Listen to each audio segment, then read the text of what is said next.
Okay, this is a Logic slash Mac OS X specific video, but I had a request on can you save your samples on an external hard drive and how do you do it?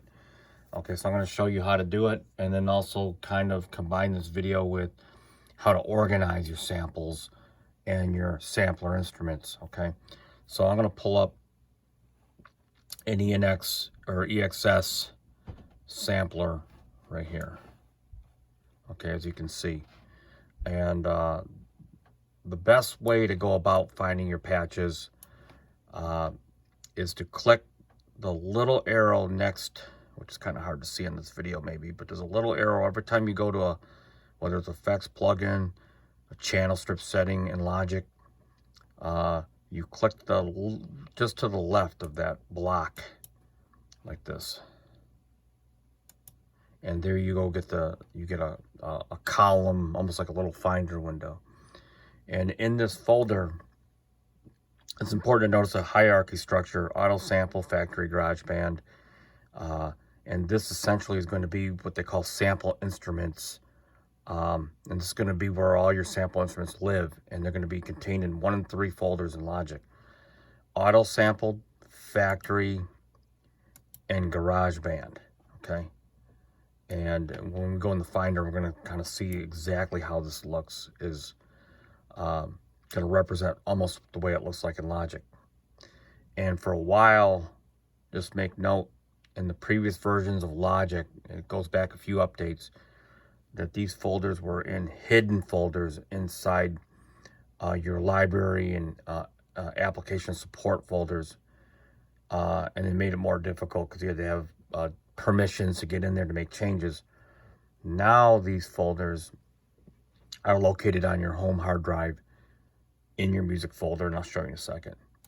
So now that I'm in auto sample folder, this folder here, it was a folder that I created while using auto sampler, and then all my samples that I've created are in subdirectories which were established while using auto sampler.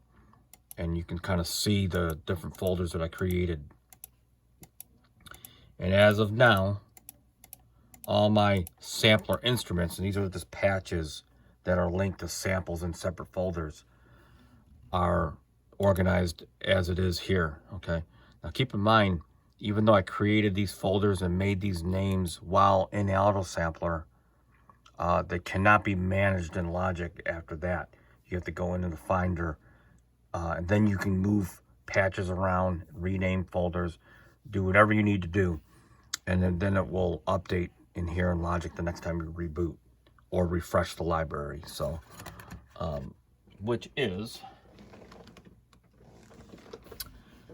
right here, refresh library right here. And I'll get to that in a minute. So, so for example, in this DX7 folder are going to be all my DX7 sound. Here's that new JD990 folder.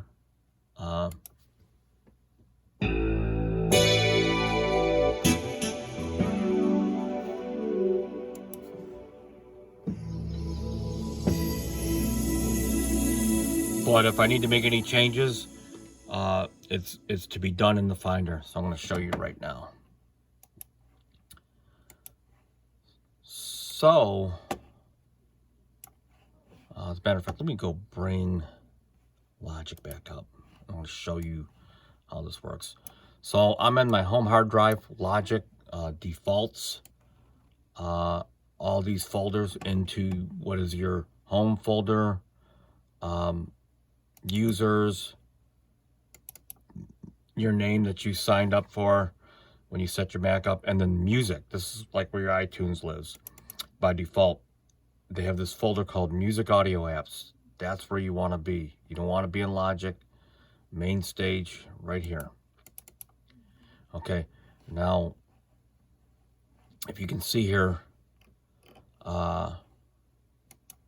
you have sampler instruments and samples, and that's pertaining to this video. Your sampler instruments are actually in a separate folder, and these are the folders. See that auto sampler or auto sampled? Auto sampled right here. Auto sampled. I go into the next level, BC sounds, BC sounds. So for example, I could change that and call that my sounds, for example. Right? My sounds. Okay. And it's not going to change until I refresh library. See how it says my sounds now? Okay. So that's how you update it. Or if you restart Logic, it'll automatically refresh it. Okay, so I'll go one more level. And let's just organize this like here. And you can see how this mirrors this, right? Hopefully you can see. It's hard to see because it's I got a high resolution. And here's all your pianos. Here's all my pianos, right? These are my Nord stage pianos that I sampled and whatnot. So if I were to take so Heart of Space is actually, and Flourish are actually JD 990 sounds, right? So I can't move these, so I have to do it in here. So Hearts of Space and Flourish, I'm going to put these in here where it says JD 990, right? Okay, so now there, Hearts of Space, let me put it in there. Okay, so now when I update this, they're gone, and now they're where the JD 990 is. So Hearts of Space and Flourish right here, and Flourish from the JD 990. And here's proof.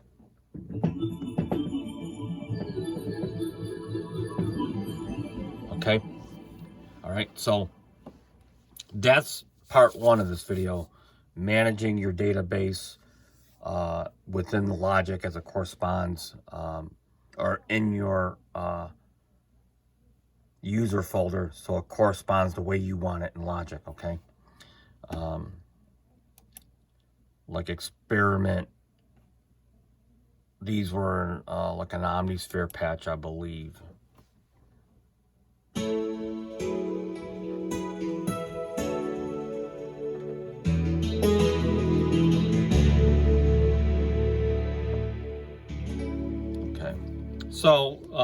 So that's how you get back and forth on your filing system. Great thing to know. Now you just go back to the root directory, and by doing so you hit command and you can go back. So let's go back to solid state number 3. Okay, I'm gonna go find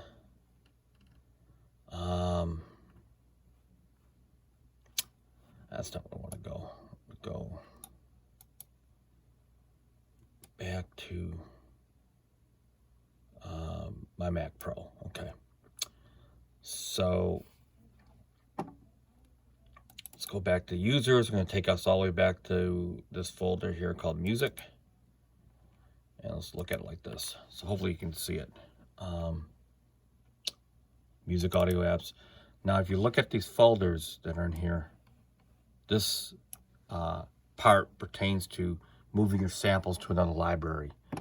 So if you look at these folders, they're all solid until you get to this folder here, which, let's see if I can zoom in.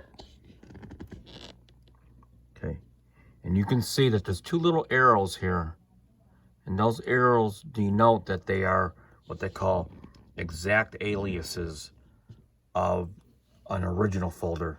So what ends up happening is anything I do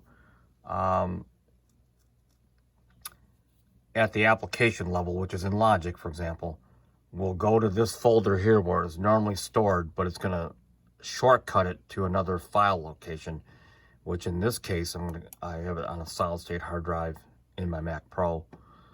And so I created a folder that says don't crash right here. Okay. And this is where all the original copies of both sampler instruments and my actual multi-samples live. And here they are, sample instruments, samples. And keep in mind, these 2 folders have to be in sync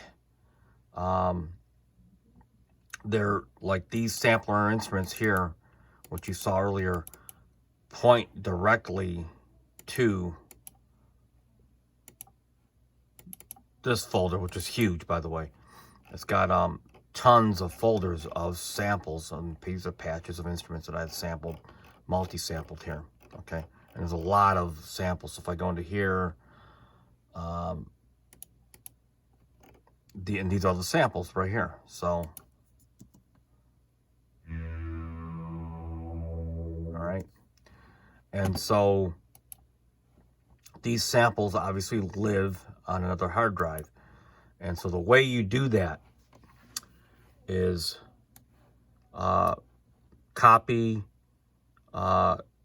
you would copy your sampler instruments and samples from the original hard drive over to whatever destination you want, and then you delete the original copy, which is going to be on your home hard drive, and then you take the samples that are on the new hard drive location and you just copy them back to the original folder where Logic can see it. And the way you copy it is, for an example, if you move it and hold Option and Command at the same time, it goes from plus to a little arrow like this. And then as you move it to wherever you need to go, it's going to copy an exact copy to wherever you drag it to. So, and that's kind of how you do it. And that's like a basic Mac OS X finder technique.